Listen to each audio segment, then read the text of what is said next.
Keep that in mind. Okay, I think boy in is. Yeah, only yes, ẹ̀yin lẹ gbé àyà náà wá láti Quran because ẹ fẹ́ clarification. So ẹ̀yin náà lẹ kà pé inte kà ní o kí ni mo rí sí. Okay, no wahala. All right, Mr. Adeleke, the battery ready. Now, All right. This is the chapter of women, Quran, chapter 4, ayah number 34. Only men are the caretakers of women. Ọkọ lolówó orí aya. Since Allah has made some of them excel the others. Nígbà tí Allah ti jẹ́ kí wọ́n borí lórí àwọn ìyókù wọn. And because of the wealth that they have spent. Àti wípé nítorí owó tí wọ́n ti ná lé wọn lórí. So the righteous women are obedient. Ẹni tó bá dá nínú wọn, ó gbọ́dọ̀ máa gbọ́rọ̀. And guard the property and honor of their husbands. Kọ́dẹ̀ máa dáàbò bo nǹkan ìní ọkọ wọn àti iyì ọkọ wọn. In their absence with the protection given by Allah. Nígbà tí àwọn kan ò bá sí nílé pẹ̀lú ààbò tí Allah fún wọn. As for women whom you fear rebellion. Fún àwọn obìnrin tẹ́ bá wá fura sí. Convince them. Ẹ bá wọn sọ̀rọ̀. Leave them apart in bed. Ẹ ya ibùsùn wọn sí. And beat them. Kẹ́ẹ̀dẹ̀ nà wọ́n. And if they obey you. Tí wọ́n bá gbọ́rọ̀ sí yín lẹ́nu. Do not seek a way against them. Ẹ má ṣèṣì gbọ́ àwọn nǹkan yẹn fún wọn o. Surely Allah is the highest, the greatest. Allah ló tóbi jù, òun ló dàgbà jù. So, mommy wa tẹ́ wá ń sálẹ̀ bí báyìí. Mo ti ka gbogbo súrà obìnrin, mo dẹ̀ rí pé ó filled with abuse of women. Àṣẹ ẹni súrà jẹ́ ń ṣe tán. A ti ka aya ní ìsìn, mo dẹ̀ ti ka tafsir rẹ̀, mo dẹ̀ ti ka hadith. Hadith náà ó sọ pé Ànábì nà Aisha. Now, as a woman that you are, kí lẹ rí sọ sí? Ṣótọ́ àbí kò tọ́? Okay, firstly, can you bring out the parts from this Alhaja that you recited that states where women are being abused? Okay, Adeleke, Jasare Kabibenye again. As for women whom you, as for women whom you fear rebellion. Obìnrin tẹ́ bá fura sí. Convince them. Ẹ ṣe wáàsí fún wọn. Leave them apart in bed. Ẹ ya ibùsùn wọn sí. And beat them. Ẹ figi fọ́ wọn lórí. So, bóyá kẹ́ka fúnra yín, mo ń gbọ́. Okay, so ẹ jẹ́ kí n explain nǹkankan before I go into the Quran, before I go into verse tẹ̀múwáì, and ẹ jọ̀ọ́ màá fẹ́ kẹ́ fún mi ní space láti sọ ohun tí mo bá fẹ́ sọ. Firstly, Islam respects women, and from the beginning of the verse you can see how it's been, because téèyàn bá ṣàlàyé nǹkan, èèyàn kì í ṣàlàyé nǹkan láti middle, èèyàn máa ń bẹ̀rẹ̀ láti ibi tán bá ti mú wá ni. From the beginning of this verse it stated how respect ko. Ẹjọ́ ẹ bá wọn mute ẹ tí wàá àrùn ọpọlọ ló máa ń cause kí ẹ bá pa tápò. ṣé ẹ gbọ́ mi? àti ń gbọ́ yín bẹ́ẹ̀ àti ń gbọ́ yín. ṣé ẹ gbọ́ mi? Okay, from the beginning of this verse ẹ rí ibi tọ́lọ́run ti sọ wípé obìnrin ẹ máa kẹ́ ọkùnrin ẹ máa kẹ́ àwọn obìnrin yín. Ṣé understand? Also láti beginning of that pé ẹ̀yin ọkùnrin o ẹ máa kẹ́ àwọn obìnrin, that is in tí ó fi sọ fún yín pé obìnrin ní Islam nǹkan ẹlẹgẹ́ ní nǹkan kẹ́ni nǹkan tó take care of ni. It's not just something that you can maltreat anyhow. Then ó wá lọ further ó sọ pé ẹ̀yin obìnrin o fún ọkùnrin tó bá ń kẹ́ yín o ẹ máa pa nǹkan wọn mọ́, which even láì ṣe pé èèyàn ka Quran with normal wisdom, it's what it's supposed to be. Kóbìnrin kó máa kí ọkùnrin kó máa kí àwọn obìnrin wọn, káwọn obìnrin wọn náà dé máa tọ́jú nǹkan ní wọn, even nínú Bible ó wà ńbẹ̀. Then it stated that nísìnyí báyìí according to normal country laws, téèyàn bá ṣe ẹ̀ṣẹ̀ there is a punishment assigned to every misdeed.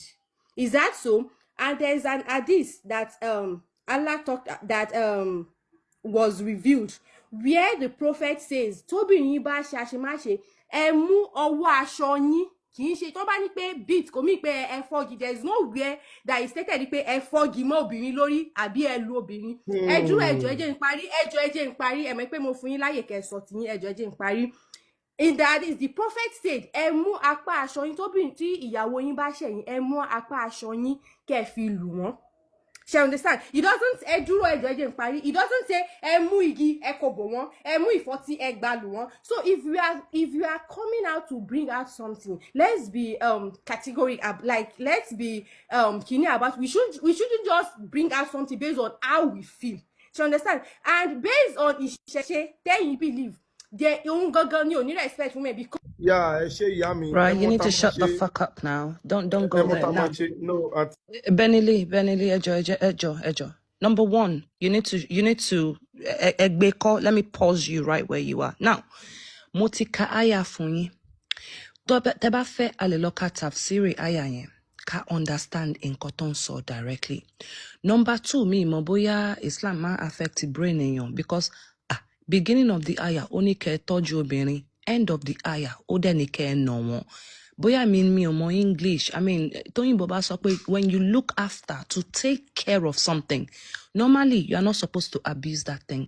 Normally you're not supposed to be violent to that thing. She get. So, madam wa, ẹ sọ pé ibi tó sọ pé kọ́ nà wọ́n yẹn kì í ṣe pé kọ́ nà wọ́n o. So, ẹ máa mú scholar to agree pẹ̀lú yín. And secondly, hadith tẹ quote tẹ sọ pé Ànábì ní pé etí aṣọ àbí aṣọ kan lẹ need láti lò. Ẹ bá wa mú ẹ̀rí yẹn náà wá. Eshema, sorry.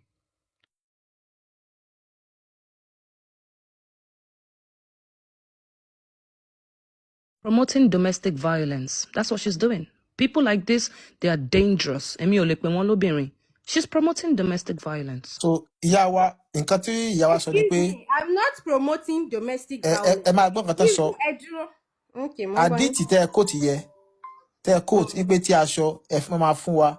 So níbi báyìí, so wọ́n ní pé kẹ́ fún wa lẹ́rìí àwọn scholarly accepted tó sọ wípé kí wọ́n máa na obìnrin pé etí aṣọ tẹ́ ṣàlàyé yẹ. So àdìtì Muhammadu yẹ ẹ fún wa.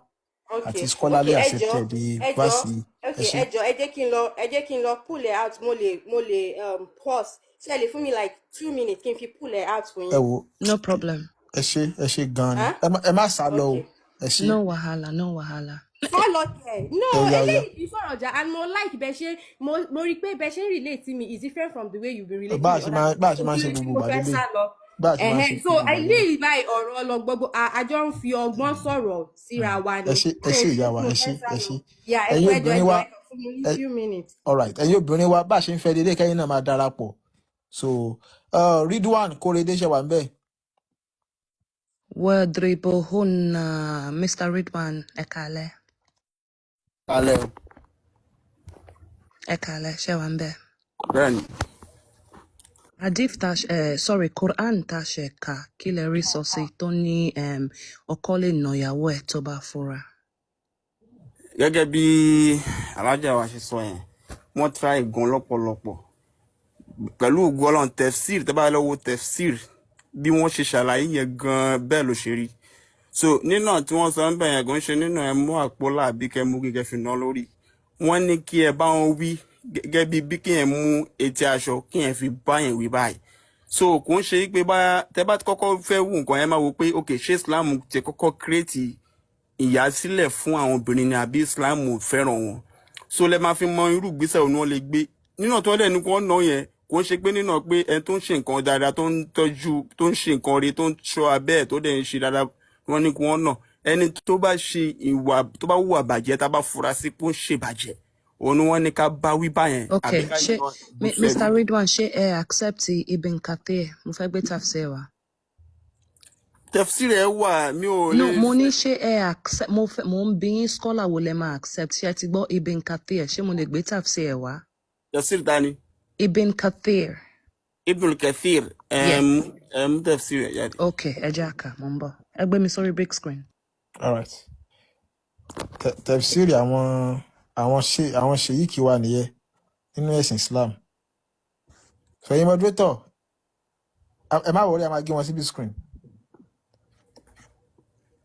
So akí gbogbo lélẹ̀ kan sí àwọn tá a bá ṣe ń darapọ̀ ẹ jẹ́ ká power tap ẹ jẹ́ ká share gbogbo àwọn family wa nípa ẹ̀sìn Islam ẹ̀sìn òkùnkùn ni ẹgbẹ́ òkùnkùn ni kò sí yàtọ̀ nínú Islam àti ayé àti àgbọ̀yìn lọ. Ẹni sùúrù Any a máa suruma, ṣí any nísìn suruma, màá bá any yín ṣí. suru. Okay, alright. Eja sarika, So eja bàbá sarika Ridwan ṣe tafsir. sùúrù ẹjọ́ má bínú ẹjọ́ máa gbé jáde nísìn. Ejo Quran ma 4:19 ìyá wa sọ a máa bá yín ṣí.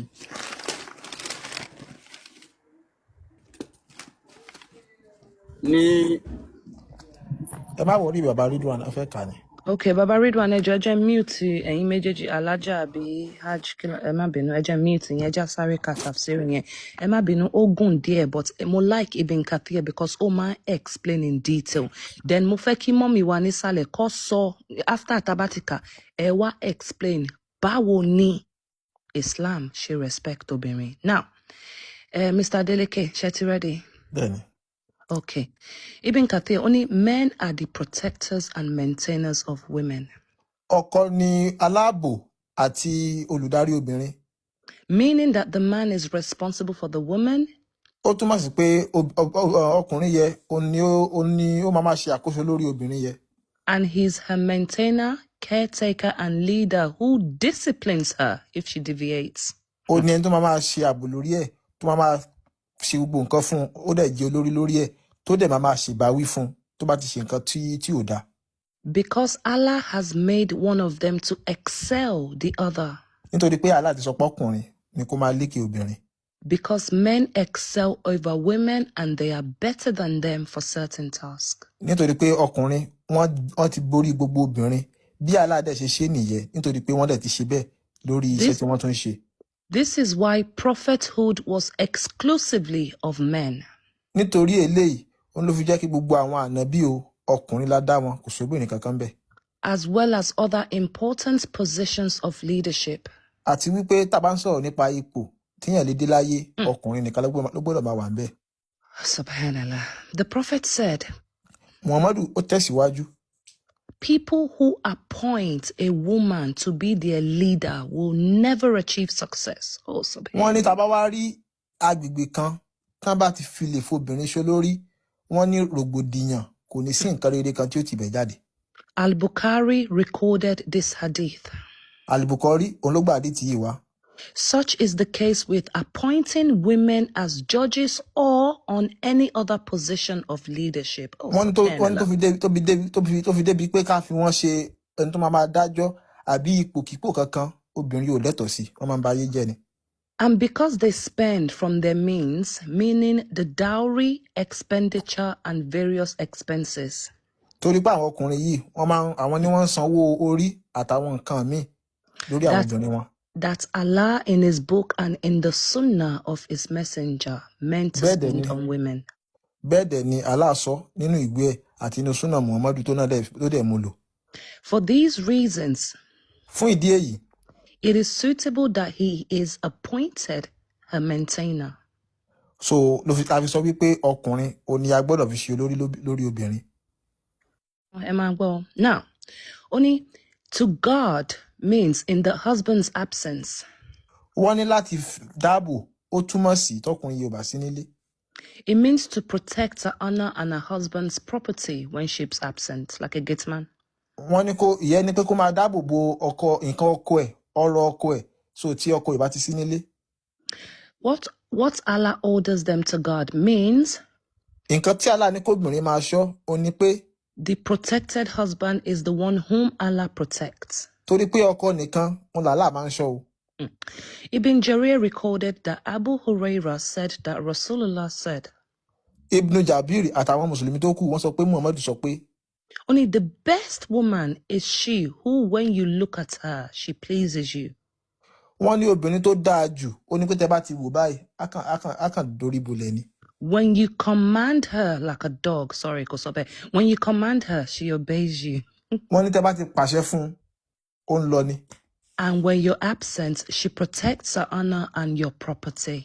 Wọ́n ní tẹ́ bá dẹ̀ ti sí nílé gbogbo nǹkan tó jẹ́ nǹkan ìní yín ó dẹ̀ ń dáàbò bò.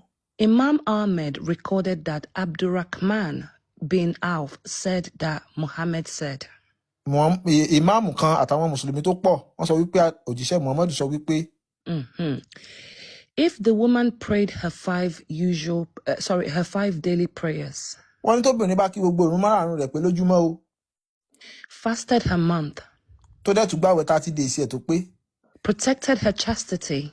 tó dẹ̀ ń tún dáàbò bo àwọn nǹkan abẹ́ ara ẹ̀, and obey her husband, tó dẹ̀ ń gbọ́rọ̀ sí ọkọ ẹ̀ lẹ́nu, she will be told, enter paradise from any of the door that you wish. a kàn máa sọ fún un ní pé yá ilẹ̀kùn tó bá ti wẹ̀ nínú ọgbà àlùjánnà gbàbẹ̀ wọlé síbẹ̀.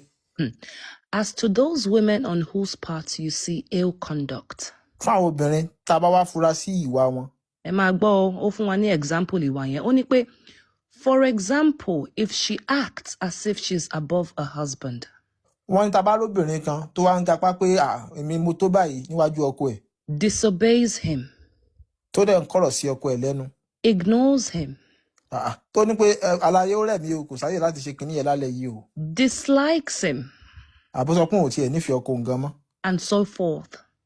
àti bẹ́ẹ̀ bẹ́ẹ̀ lọ. When these signs appear in a woman, Tẹ́ bá ti fi lè rí àwọn nǹkan yìí lára obìnrin, her husband should advise her and remind her of Allah's torment if she disobeys him.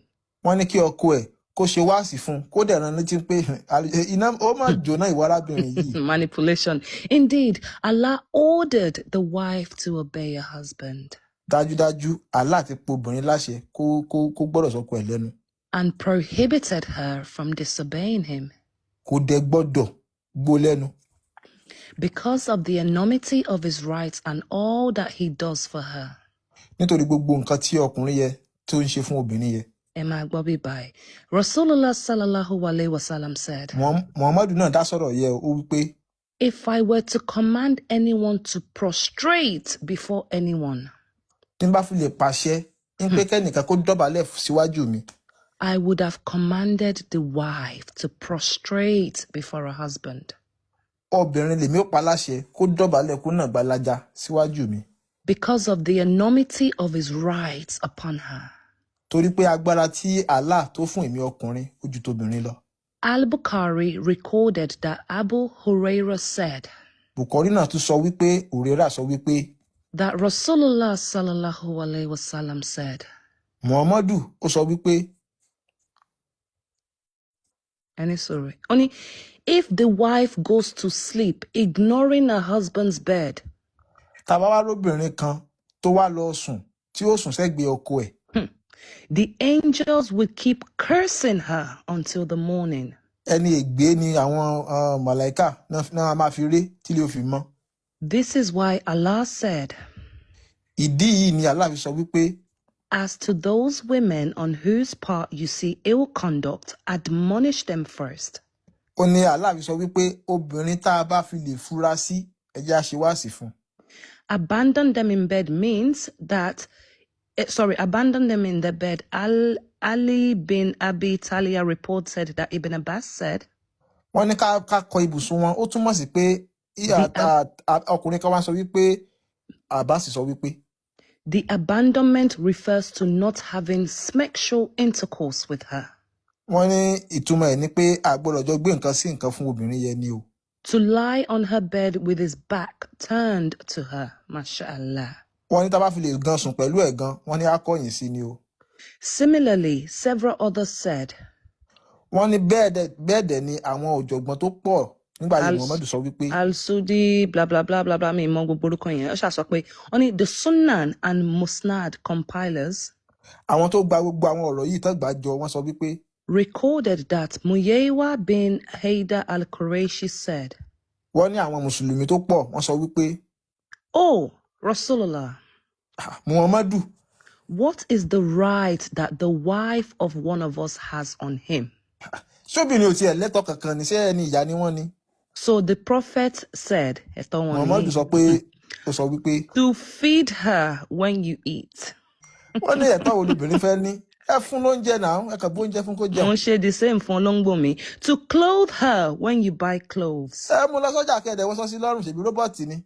Refrain from striking her face or cursing her. Wọ́n ní Muhammadu ní má gbà lójú o, wọ́n ti ṣe ojú ni kò ti má gbà kò dẹ̀ bá ṣe pé fún. And not to abandon her except in the house. Wọ́n ní kò dẹ̀ má kọ̀ sílẹ̀ àyàfi tẹ́ bá wà nílé ẹ lè kọ̀ sílẹ̀. To beat them, ibi tá fẹ́ lọ nìyí. Muhammadu wá ní pé tá a bá fẹ́ lu obìnrin. If advice and ignoring her in the bed does not give you the desired results. Wọ́n nígbà tá a bá ti ṣe wáàsí fún tá a kọ̀yìn lórí bẹ́ẹ̀dì tá a gba pátánì díẹ̀. tí ó tún wá yíwà padà tí ò ṣe nǹkan tó yẹ kó ṣe. You are allowed to discipline the wife. Wọ́n ní pé á padà láǹgì lórí ni o. Without severe beating. Wọ́n ní ṣùgbọ́n kí ká má láǹgì ní pé kó máa àpá máa hàn àrùn kí lórí jẹ́ máa jẹ́ so bí àrùn kì. I mean, unless Mama wa ansale only another definition fún nǹkan tó ń pè ní respect. How the fuck does this respect women? Gbogbo nǹkan tá kà yìí. So, Mama wa Alhaji àbí Alhaja, ẹ bá wa point out respect. Because ẹ̀yin sọ fún wa pé torí ọkọ mi náwó lé mi lórí, ó ní right láti nà mí. Toro raṣọ fún mi, ó ní right láti nà mí. I will never sell my dignity for a man. Meaning, I would decline all those gifts. Meaning, what? Because you are spending, you can beat me? Who the fuck are you? So now, about our point, ibiti respect to one, you know, aye. Okay. So, John torí Ọlọ́run, ẹ mọ̀ pé mo give time kẹ́ sọ̀rọ̀. So, John, máa fẹ́ kẹ́yìn náà farabalẹ̀ kémi náà fi sọ question tẹ́ bí mi. Ṣé understand? Ṣé ẹ ń gbọ́ mi? Bẹ́ẹ̀ ni à ń gbọ́ yín bọ́ a sọ̀rọ̀ mi ìfẹ́ interrupt yín so ẹ̀rí ní kẹ́ fún wa a sọ̀rọ̀ ẹ̀rí la ka o ẹ̀jọ̀ ẹ̀rí náà làwa náà máa ń béèrè ẹ má bínú. Òun náà ni mo sọ láti tẹ̀tíkà náà ni mo fẹ́ ṣe àlàyé fún yín náà. Téèyàn bá yes bẹ́ẹ̀ náà mo ti fẹ́ ṣe kínní. So ẹjọ́ before I even from the beginning of the hadith where she was reading from, they talk about how the fragility of a woman, how a woman cannot perform a certain task. And it is meant for a man. Go to the end part. We don't have problem with the beginning of this ayah. Last part, last part. Okay, last part. Okay. Nípa ìbẹ̀rẹ̀. Àwa okay pẹ̀lú pé ìṣàlàyé ti bẹ̀rẹ̀ yẹn. Wọ́n ní kán bọ́ yín bí ajá, kán ra sọ fún yín bí robot, àti understand ibẹ̀ yẹn. Ìsàlẹ̀ yẹn la fẹ́ kẹ́ ṣe. Okay, ṣé ẹ fẹ́ kí n bẹ̀rẹ̀ láti ibi tẹ́tí ní pé wọ́n ní kán bọ́ wa bí ajá? Ṣé ìbẹ̀lẹ̀ fẹ́ kí n bẹ̀rẹ̀? Ibi tá ti ní kán bọ́ yín bí ajá yẹn àti ní gbogbo yẹn, ẹ kàn bẹ̀rẹ̀ níbi tí lílù yẹn. Okay, based on Inteka, and it says that you don't beat them severely. Abi, I'm trying to quote and quote based on the English. So I know I did now. It says you don't beat them severely, right? Mungbo. So on an example Timothy Funyin from the beginning, where I said the prophet states, "Ọwọ́ aṣọ yín."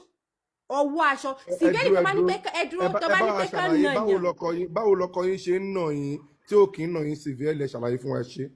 Òun náà ni mò ń sọ tó máa ní pé kán nà obìnrin wọ́n máa ń sọ pé tó máa ní pé kán nà obìnrin kì í ṣe pé ọ̀ǹtí tẹ bá òun náà ni mo fẹ́ ṣàlàyé náà ṣe bó náà ni mo ṣe ṣàlàyé fún yín. Bó ṣe máa ń nà yín tí ò ní síbẹ̀lì. Òun náà ni mo fẹ́ ṣàlàyé náà. Mama ẹjọ́ ẹ má bínú ẹjọ́ kẹ́ tó ṣàlàyé ṣé mo àdìfì etí aṣọ tẹ́ ń sọ yẹn ṣé lè bá wa táìpì nọ́mbà yẹn sí comment section so that èmi máa wá bẹ́ẹ̀ ṣe ń sọ̀rọ̀ ṣẹ́gẹ́ so ẹ sáré bá mi type it so that màmá wá àdìfì okay ẹ ṣe mà. Subhanallah ẹjọ́ àwọn okay. Albuari 4942. 4942 okay. Me type it, Oma wa easier so that eba me type it because number in Oman for me sometimes. Eba me type it. Okay. Eshena. Buhari 4942. Number any. Stop using F words. I can use F word if I want. It's not TikTok. F word. No, and you can't stop using F word. You must suffer balagba bo she ma sọ̀rọ̀. Mo tin ṣe kíní 4 years now. F word kò lè affect TikTok. Ṣé ti rí tí mo type 4942. Okay, ẹ jẹ́ n gbé jáde.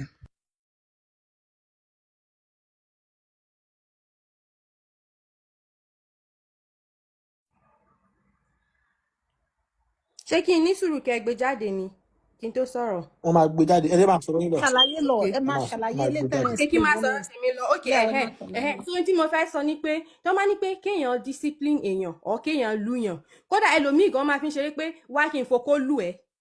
I'm just trying to be raw because mo fẹ́ relate sí yín based on bẹ́ẹ̀ ṣe gbé ọ̀rọ̀ náà wá. If you say beat a woman doesn't mean múgi kó gbàlú fọ létí ọ̀ṣẹ́ ní kódà ìpè kéèyàn kí bó ṣe sọ nínú àdìsẹ́ pé abandon her bí pé èèyàn ń lu obìnrin ni. I understand. It's just a way to say okay discipline your wife but kò mí pé kó máa gbá lójú kò mí pé kó máa lù kò mí pé kó fìyà jẹ. It's just like àkàwé ọ̀rọ̀ náà fi ṣe as a way to take pé a discipline wọn tán bá ṣe nǹkan báyìí. ìyá mi ó yé wa ẹ ṣàlàyé bọ́kọ yín ṣe ń nà yín láì tí severe. And ìyá wa with all due respect ẹ mọ̀ pé English la fi ka kínní and ọ̀rọ̀ ó ti ní definition already to beat àti mọ̀ nǹkan tó jẹ́ so ẹ má sọ ẹni sùúrù context matter for example tí bá sọ pé I beat you in that game kì í ṣe pé mo physically nà yín ṣe get mo win ni you are not coming to my point. But ẹni sùúrù but in this context on sọ̀rọ̀ nípa how to discipline the wife so automatically ẹni tó bá ní 5-6 lórí ti gather beating in this sense ẹni sùúrù ma beating in this sense is a physical action adetika tafsir and because of this conversation mo need láti wà honest yes tafsir ẹni pé kẹ́ máa nà wọ́n jù o but end of the day ẹ lè nà ìyàwó yín and we have a problem with that because tẹ́ bá wo situation tọkọ àti ẹni sùúrù tọkọ àti ìyàwó bá argue kì í ṣe all the time lọ́kọ yẹn máa rántí jẹ́ lọ mú etí aṣọ o kí n fi nà emotions máa ti wà ṣẹ́gẹ́t ó kàn lè gbà yín lójú so verse yìí ó wà very very problematic so màá gbẹ́nu dákẹ́ ní explain. Okay. So that is what I'm saying. It stated before the word beating, it stated a word which it's like beating can be in any context, and there is nowhere in this context where it says it's physical. And it's like you can say I beat you to the game. I drew my pen sorry. I came explain. And I'm using Eduro now. Mama, I think paro nìyẹn. You said it now. It's like you beat someone to the game, right? Is an example. Mama, I think paro nìyẹn. Ẹ jẹ́ kí n ṣàlàyé pẹ̀lú family mi pẹ̀lú ọ̀rọ̀ tó wà nínú àyà yìí. Ìyàwó mi kan ọ̀kan nínú àwọn ìyàwó mi lánàá ó gbọ̀nrín sí mi láàárọ̀ kùtùkùtù níbi around 9 a.m. láàárọ̀. Mùsùlùmí níyàwó mi yẹn mo wá rí mo ní ìyá alágbájá ṣọ́ra ẹ o wà very very careful pẹ̀lú bó ṣe ń sọ̀rọ̀ sí mi ó ń bí mi nínú o ṣọ́ra ẹ o wà very very careful o mi ò gbà ó mú pé mi ò láì gbogbo mo ṣàṣàlàyé gbogbo ọ̀rọ̀ yẹn fún pé má continue ìwà tó ń wù yìí o tó bá continue ìwà tó still ó ní tinú yẹn lòun máa ṣe. Ìgbà tó wá di alẹ́ àná mo kàn fi bẹ́ẹ̀dì ẹ lẹ̀ ni bí mo ṣe fi bẹ́ẹ̀dì ẹ lẹ̀ mi ò sùn orí bẹ́ẹ̀dì ẹ lánàá pálọ̀ ni mo sùn tí n bá open camera mi báyìí pálọ̀ yẹn ni mo ṣe wà tí mo sùn sí látàná yẹn ó jí láàárọ̀ yóò lọ kíṣe ó dáná ó fáwọn ọmọ ẹ̀ lóúnjẹ kò sáàbò oúnjẹ fún mi torí ọ̀rọ̀ alẹ́ àná yẹn ó pàpà tí ń gbọ́nrí gbọ́rùn kò gbọ́ ọ̀rọ̀ sí mi lẹ́nu láti àná yẹn nínú ilé mi yìí ìkòkò dẹ̀ lè gbá ekún kó gbá ejò àbọ̀rọ̀ mi yóò yé nílé báyìí láàárọ̀ ọ̀la torí mo ti fi bẹ́ẹ̀dì ilẹ̀ fún lálẹ́ àná mo ti tún fi bẹ́ẹ̀dì ilẹ̀ fún lálẹ́ òní tó bá wọn fi di àárọ̀ ọ̀la mo máa tẹ̀lé last part of this ayah subhanallah mo máa beat ẹ̀ but without severe beating àbí. Okay ṣé ẹ gbọ́ mi mo ti bá tọ́ lánàá kò gbọ́ mo ti fi bùsùn ẹ̀rẹ̀ lálẹ́ àná mo tún ti fi bùsùn ẹ̀rẹ̀ lálẹ́ òní báyìí ó ń gbọ́ mi lókè ó wà upstairs ìsàlẹ̀ ni mo ṣe wà. very good tó bá wà bí ẹjọ́ jẹ́ kí n mú ẹjọ́ mo fẹ́ nà but mi ò fẹ́ kó jẹ́ severe ẹ mọ̀ pé nínà tí màá nà tó yẹ pé ó máa dùn ju ọ̀rọ̀ tí mo ti sọ sí lánàá tí ò gbọ́ àti ibùsùn ẹ̀ tí mo ti filẹ̀ fún 2 days látọdún 4 tí màtíyàwó mi ti wà mi ò fi ibùsùn ẹ̀ lẹ̀ rí ṣùgbọ́n mo ti filẹ̀ báyìí for the past 24 hours kò dẹ̀ tí change náà so mo fẹ́ kẹ́kọ́ mi bí mo ṣe máa ná láàárọ̀ láyẹn tí ò ní severe tó dẹ̀ máa wá change mind ẹ̀ tó máa padà máa ṣe normal tó ń ṣe ẹ̀kọ́ wa bẹ́ẹ̀ ẹjọ́ ẹ ṣe. In other words, how do you beat somebody gently? Tí kò ní wá severe. Ẹ teach wa bóyá Jackie Chan Mortal Kombat là ń ṣe. So nǹkan tá a fẹ́ mọ̀ nìyẹn. Ìyá wa gbọ́ yín o, ìyá àti gbọ́ yín. Ṣé ń gbọ́ mi báyìí? They used to say something like, there is no fire without smoke. Ṣé you understand? And based on explanation tí àwọn dádì wa ṣe wọ́n sọ pé ìyàwó mi ó gbọ́nrí sí mi and based on and why mo sọ pé there is no fire without smoke is because ó níbi tí ọ̀rọ̀ ti ń bọ̀ so bẹ́ẹ̀ ṣe wá ní pé ẹ̀ẹ́dẹ́ àgbàgbé èyí tó ti sọ tẹ́lẹ̀ yẹn ẹ̀kàn já mú bíbí yẹn it's just like èèyàn fẹ́ ṣe àbòsí. You can't say, okay, forget where the smoke is coming from and be quenching the fire in another place. Me, my boy, you understand me? Even that Mama, even ẹjọ jẹ́ kí n land ẹ má bínú ẹjọ sister mi ẹjọ ẹ má bínú ẹjọ n land even daddy yìí based on explanation wọn wọ́n ní ìyàwó wọn gbọ̀nrí sí wọn. It wasn't okay because that was disrespectful to him and to his ego as a man and it wasn't okay. Allah ló sọ o Allah ti sọ ní bẹ̀rẹ̀ àyà yẹn pé kò lẹ́tọ̀ọ́ tó mo sanwó orí ẹ̀ náà kò lẹ́tọ̀ọ́ láti gbọ̀nrí gbọ̀rùn fún mi ó gbọ́dọ̀ wà ó bí kíyèsí sí mi. ẹjọ sá tí okay tẹ bá wà ní okay bẹ́ẹ̀ tí ìyàwó yín tó bá dúró tí ìyàwó yín bá okay ẹ̀dẹ̀ ṣúọ̀ pé ẹni sùúrù there is no way tí ìyàwó yín ṣe lè wà disrespectful fún yín. ni pé tí bá lè fi etí ẹ̀ ń káṣífù na ìyàwó mi lọ́la ó máa change àbí. It's a way to make a woman listen to what you want to say. It's a way of rebuking a bad attitude. Ohun tí mo sọ ni pé ṣé ẹ̀yin ṣúọ̀ pé ọmọ èèyàn gan apart from ìyàwó èèyàn tọ́mọ èèyàn gan tó bá disrespect èèyàn tó ṣe tó bẹ́yẹn èèyàn ò bá wí. Mr. Mama ẹjọ ẹ ti ń sound bí ọkùnrin ẹni sùúrù ẹ máa compare ọmọdé to grown women more. I'm not a child. Okay. I'm a woman. So, Emma compare. Emma for one example because it sound be ọkùnrin because àwọn ọkùnrin Mùsùlùmí don't man sorrow bẹ́ẹ̀ no more because if justify beating of women. She gets. No, I'm not. No, I will even you are. Let me tell you something. You are wrong in what you are saying. Okay. You are a woman. Okay. You should not stand for domestic violence whatsoever. Okay. So, okay. Now, Mama, is going in the wrong place. How do you correct her? Ẹni sùúrù. Tó bá jẹ́ ọkọ ló ń ṣe yamayama síyàwó ẹ̀, ṣé Allah ní pé ìyàwó lè na ọkọ? Mo bí tó bá jẹ́ ọkọ yẹn ló misbehave, bá ṣe kà nínú àyà nínú Quran. Ṣé anywhere wà nínú Quran àbí hadith tó sọ pé okay o ẹ̀yin ìyàwó tọkọ yín bá ń ṣe báyìí yes, a woman has the right to divorce her. No, èmi ò fẹ́ divorce, mi ìfẹ́ bàjẹ́. No, mo lè ná ọkùnrin. Mama ẹni sùúrù ẹ jẹ́ n bèrè. Ẹni sùúrù mi sọ̀rọ̀ divorce mo sì fẹ́ ọkọ yẹn ṣe get mi ìfẹ́ pa marriage wa rẹ́. Mo ń bi ṣé anywhere wà nínú Quran tèmi náà lè ná ọkọ yẹn ẹ lè sọ pé mi lè ná èmi ń lọ gym mo lè gbé 80 kg in weight at least tí n bá punch ẹ once orí àpé ṣe get so ṣé anywhere wà nínú Quran tó sọ fún mi pé okay o tọkọ yín bá misbehave bla bla bla ẹ̀yin náà ẹ fún wọn lẹ́gba ẹ jọ̀ọ́ bá wa answer yẹn. Ṣé ń gbọ́ mi okay let's be logical now okay tẹ́ bá ní pé okay o ká sọ lé wa di boxing ring. Ìwọ ọkọ tó bá ti ṣẹ̀mí màá lù ẹ́ ìwọ ìyàwó tó bá ti ṣẹ̀mí màá lù ẹ́ mi mọ̀ bóyá get me is there going to be peace in that home. Okay, yeah, but Allah ló suggest the beating yẹn kì í ṣe mi mo suggest it Allah ló suggest it. No, you are talking in the context of the man now. You are not talking in the context of the man. We are talking in the context of the man now. That okay o tó bá jẹ́ pé ọkùnrin ló ṣẹ̀mí náà lè lù. That is what you asked me. So and I'm now replying you back in the context of the man side of the story. Wípé tí Quran bá ní pé àbí hadith ní Quran àbí hadith ní pé o ẹ̀yin obìnrin náà tọkọ yín náà bá ti ṣẹ̀yìn o ẹ̀yin náà máa lù wọ́n. What is that promoting? It's promoting home violence. But ìgbà tí Allah sọ fáwọn ọkùnrin ẹni sùúrù so kò promote home violence ìgbà tí Allah sọ pé àwọn ọkùnrin lè ṣe but tó bá ti sọ pé obìnrin lè ṣe ló wá ń promote home violence. Mama ẹ dẹ̀ máa reason now. Ṣẹ́gbọ́n kan tẹ́ sọ.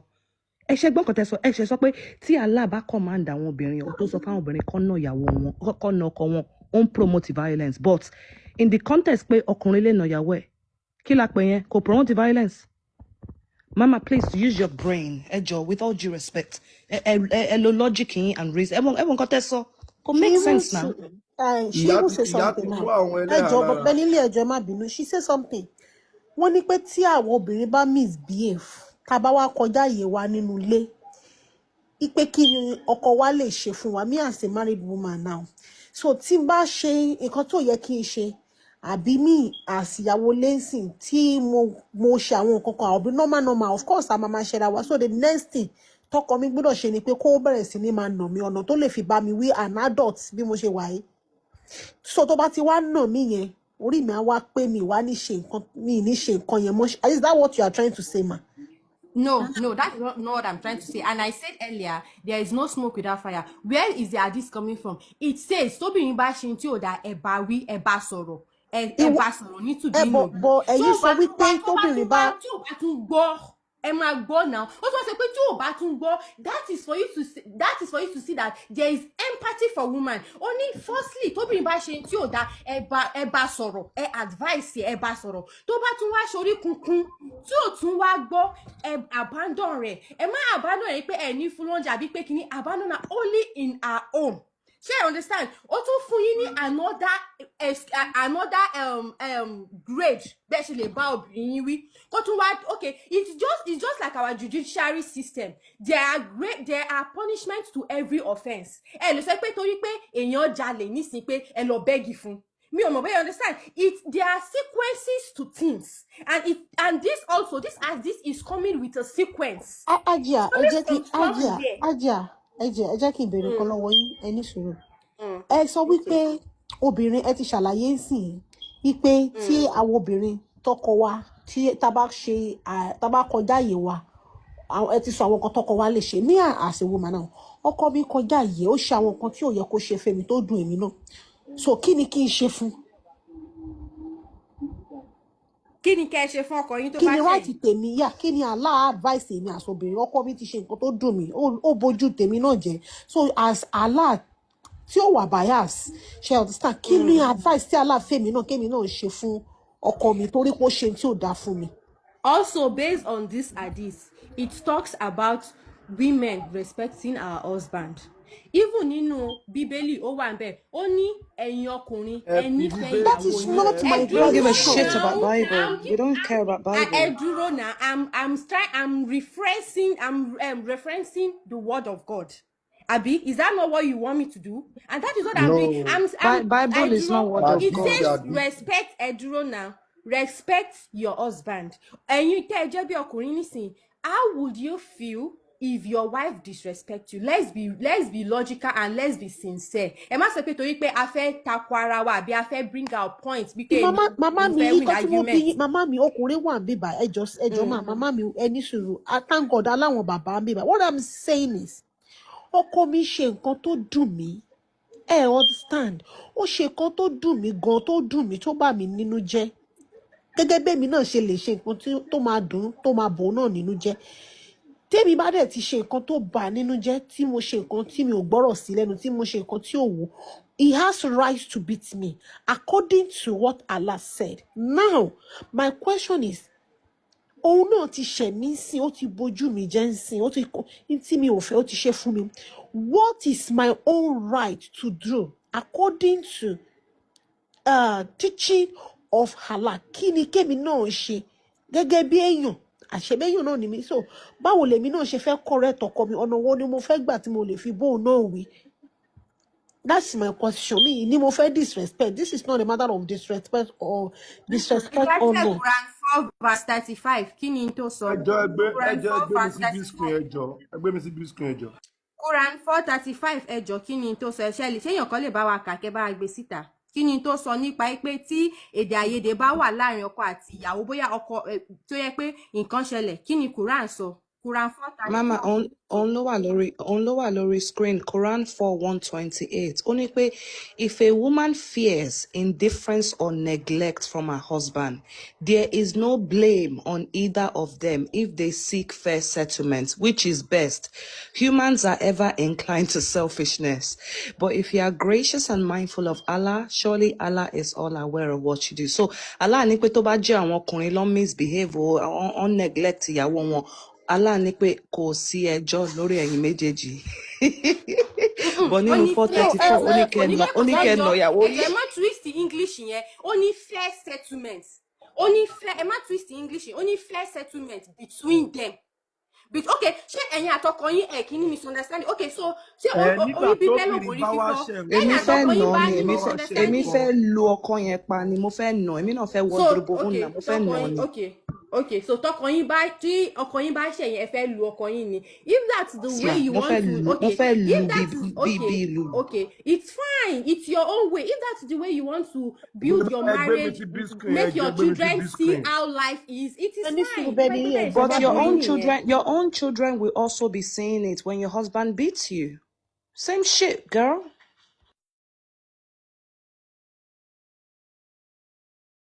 gbogbo lé ìyá wa ti ní àwọn gbà kí ọ̀rọ̀ tá là á sọ bóyá ká tún move on so nǹkan tá a lè fẹ́ jẹ́ kí àwọn ọmọ kóòtù jíire mọ̀ náà nìyẹn pé ọ̀rọ̀ àti òfin àlà bó ṣe máa na ọkọ bó ṣe máa na ìyàwó bá ṣe máa na ara wa tó jẹ́ pé kò dẹ̀ bá àṣà àti ṣe wa mu nílẹ̀ Gòkè ẹjọ má bínú irú society because everyday là ń polongo pé ká ní better society ká ní better environment pẹ̀lú nǹkan tí woman yìí sọ sí let us do pé woman yìí jẹ́ lecturer àbí ó jẹ́ ó wà ní women affairs pé bóyá ó wà ní one particular àbí ó jẹ́ church member àbí wíwá church minister now with this our mentality now. ìyá wa advocate gbọ́n wà tá à ń ka ọ̀rọ̀ yẹn ni obìnrin ò lẹ́tọ̀ọ́ robot ni. ẹ bá mi ṣí àdìsí tí mo fún yín lẹ́ẹ̀kan ẹ jọ̀ọ́ ẹ bá ń ṣí àdìsí tí mo fún yín lẹ́ẹ̀kan ẹ jọ̀ọ́ ẹ bá wọn ṣí ẹ jọ̀ọ́ ẹ bá mi ṣí a máa àdìsí ṣí. tí mo fún yín ẹ lẹ́ẹ̀kan. jẹ́ kí Allah wife parí pẹ̀lú ìyá wa Ẹjọ́ kí n tó bá yín ṣe ajá. no ẹ jọ̀ọ́ máa ẹ kọ́kọ́ bá mi ṣí ná. ẹni sùúrù mo fẹ́ clarify nǹkan tẹ́ sọ earlier. Ẹ sọ pé tèmi bá na ọkọ mi padà if that's the way I want to show my children pé kìnìún kankan but kí ló dé tẹ́ ṣe apply yẹn náà sọ́dọ̀ ọkọ ẹ ṣe sọ pé ẹ̀yin ọkùnrin yẹn máa ná ìyàwó yín o kì í ṣe nǹkan tẹ́ fẹ́ fi máa han ọmọ yín nìyẹn. Why are you like this? òun náà ni mo ṣe ní ẹ bá mi ṣí àdìsí. Why do you defend this rubbish? That is, can you open the hadiths? I accept I'm defending rubbish. Can you open the hadiths? Please. Absolute fucking nonsense, mate. Oh my God. Yeah, that's the hadith. Can you just kindly open it? That's it on the screen. No problem. Okay. Okay. I just make my camera. Only pé narrated by Abdullah bin Zama. Mr. Adeleke Shewambe. Abdullah wípé. He heard the prophet delivering a sermon. Ó ń gbọ́ tí Muhammadu tó ń ṣe wáàsí. Then he mentioned the she-camel and the one who hamstrung it. Ló bá dárúkọ àwọn obìnrin ràkúnmí àti tó ti rọ lápá. Allah's messenger recited. Muhammadu jíṣẹ́ Allah ó bá ka kíní yẹn. When the most wicked man among them went forth. Nígbà táwọn ọkùnrin tó le tó burú tí wọ́n bọ́ síwájú. To hamstrung the she-camel. Nígbà àwọn fẹ́ kírípù wọ́n fẹ́ kán apá ràkúnmí obìnrin yẹn. Then he said. Ló bá wípé. A tough man whose equal was rare and who enjoyed the protection of his people. Wọ́n ní ọkùnrin tó le tó dẹ̀ ní agbára bákankan náà kí ó ṣọ̀wọ́n. Like Abi Zanma went forth to hamstrung it. Abu Zanma náà lè tẹ̀síwájú láti lọ dá apá ẹ̀. The prophet then mentioned about the women in his sermon. Bẹ́ẹ̀ ni Muhammadu bá dárúkọ obìnrin nínú wáàsí ẹ̀. It is not wise for any of you to lash his wife like a slave, for he might sleep with her in the same evening. Wọ́n ní kò dá o kí ọkùnrin kó fún ìyàwó ẹ̀ kó nà lẹ́gba ní bí ẹrú nígbà tó jẹ́ pé ó sì máa bá sùn tó bá dalẹ́. Then he advised them not to laugh when somebody breaks wind. Ó ní ó dẹ̀ sọ fún wọn pé ẹ má ṣe rẹ́rìn nígbà tẹ́nìkan bá mímọ́ break wind yẹ. Tabayaso, okay. Why should anybody laugh at what he does himself? So wọ́n ní pé kí ló dé tẹ́nìkan fi máa rẹ́rìn nígbà tó yẹ pé nǹkan tó ṣe yẹ ó ṣe fúnra ẹ̀ ni. Okay. Mr. Adeleke, taba notice any sùúrù. Mohammed sọ pé tẹ́ bá mọ̀ pé alẹ́ yẹn ẹ fẹ́ bá ìyàwó yín ní àjọṣepọ̀ ẹ má nà wọ́n. Because we are all learned people. Excuse me, can I finish? Can I actually finish? Can I finish? Thank you. Okay, finish. Thank you. Now, Onipe, it is not wise, Emma, for anyone to lash his wife like a slave, for he might sleep with her in the same evening. kò dáa kò dáa kí ọkùnrin kó na ìyàwó ẹ̀ nítorí pé ó ṣeé ṣe kó bá sùn tó bá dalẹ́. Okay, so Majeko explain ó it. nà bí Okay, ẹrú sir. ni o, Okay. ó nà bí ẹrú Ejo, ni o. we are all learned and we both understand English. Nígbà tí wọ́n sọ wípé wife like a slave, kí ni punctuation tó wà ńbẹ̀? Comma. You can't just read it together because tẹ́ bá kà á papọ̀, it's going to give a different meaning. There, comma ó wà ńbẹ̀. Ó ní pé it is not wise. Kò gbọ́n, like it's not wise for any of you to lash. Ẹjọ́ ẹ bá mi gbé padà sí big screen yẹn, mi ì rí mọ́. Ẹjọ́ ó ti kúrò. Ẹjọ́ bá mi dá padà sí big screen yẹn. No, ẹ jẹ́ n parí mà, ẹjọ́ ẹ mọ̀ pé mo fi yín láyè kẹ́ parí, ẹjọ́ ẹ jẹ́ n parí Comma ọ̀rọ̀ tèmi, is ẹjọ́ ẹ jẹ́ n continuation in a parí. sentence. Comma is a breaking of a sentence. No, It's not a continuation. break. Ẹjọ́ mo It's kàwé. continuation. When they say, tó bá ní pé ẹjọ́, tó bá ní pé comma fún nǹkan means there is a stop, then continue. Nope, full It's stop. not like you Nope, just nope, Stop, Oh my God! nope, full stop. Ní Nope, pé sentence yẹn ti ẹjọ tán. full stop. Ló máa ó ti break ń a wá sentence. emotional ó ti ń wá a little bit emotional ó ti ń wá ẹjọ ṣe sùúrù ẹ má bínú àti olóòtú àti àlejò ó ti ń wá a little bit emotional madam tó wá bá wọn ṣe program ẹ calm down ẹ má take it pass down. No, me take it personal. ẹ jẹ́ kí n ká ẹ ṣe sùúrù ó nídìí tí ms fi gbé mi sókè mi ṣe máa drop ṣe ń gbọ́ torí àwọn point kan tí mo fẹ́ develop ni mo kí gbogbo lé o ẹ má bínú pé mo ṣàfojúdi mi o ẹ rí i pé bí mo ṣe wọlé mi ò sọ̀rọ̀ mo fẹ́ kẹ́ ẹ ṣàlàyé fún wa bí wọ́n ṣe ní ká máa na obìnrin yẹn ọkùnrin lèmi náà mo dẹ̀ níyàwó mi ìná rí but mo fẹ́ kọ́ mo ṣe lè máa nà pẹ̀lú evidence torí ẹjọ́ sà, ẹ ṣe sùúrù mo ti fẹ́ sọ̀rọ̀ tipẹ́ ẹ mọ̀ pé àwọn èèyàn pọ̀ torí pé tẹ bá wà ní UK if you try it the person is coming back to Nigeria immediately or go to prison torí country tá a wà lè ṣe ń take kìíní personal or you are being emotional now I have an hospital mo ní hospital níwájú hospital mi ní street kejì títì ló là wá pẹ̀lú aláàjì yẹn ó máa ń lọ sí jáde tó ń bá dẹ̀ ti dé ìjáde wọ́n máa ń pa fóònù bẹ́ẹ̀ kó tó di pọ́n lọ ó na ìyàwó yẹn tí àyà ń dùn obìnrin yẹn ò lè sọ̀rọ̀